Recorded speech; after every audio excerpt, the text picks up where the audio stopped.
What's up, everybody? Welcome back to the channel. Today we are back up at our Orange County yard and we are getting ready to pour the footings for the new highway garage. If you have not seen any of my previous videos, this building is getting expanded, kind of.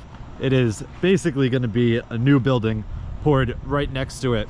We are not doing anything with this wall. We're going to leave the siding on it. That'll be basically an interior wall in this building, but we have footings ready to go all the way around, rebar in. I went around with our laser level this morning and made sure all of the footings are at the right elevation. Everything is good. We are about, I don't know, a half hour or so away from the concrete trucks getting here, so we're just going around making sure everything is ready. But we've been ready since Friday afternoon, so kind of just killing time right now until the concrete gets here. You can see we have 2 rows of rebar all the way through this thing, all the way around. I'm going to show you over here the retaining wall that we made with these blocks. It ended up working out very well. So you can see right here we got some gravel in here, all compacted. It is filling up with water in here. There's actually a pipe in the ground from that drain right here, and it all flows out that way. But these blocks worked out very well for us to create a retaining wall here. But we have about a half hour until concrete's here, and that is when I'm going to pick this video back up.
All right, guys, we're all buttoned up. We got this footing poured completely around. The only tough part was over here along the building because we couldn't reach exactly to the middle there. We had to shovel it a little bit on both sides. We ended up pouring both trucks at the same time, which was pretty nice. It was about 20 yards of concrete, so about 10 yards on each truck. We left 2 guys over here with this one truck, and then me and Rodrigo worked on the far side with the other truck, and then obviously we met back here in the middle.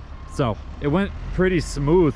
After that, we went around and put rebar in. We bend rebar that'll go right into the slab every 4 feet all the way around this thing. But I know when I got back to my camera after we were done pouring, it was dead, so I don't know how much got recorded. You guys already saw that, so you know. But that is going to wrap it up for this one. I think we are about to get out of here and head down to our main shop. Obviously, there's not much else for us to do here today, but there is quite a bit of work left on this project. That is going to wrap it up for this one. If you guys have any questions or comments, definitely leave them down below and I'll get back to you as soon as I can. Hope you guys enjoyed it. See you guys next time. Peace.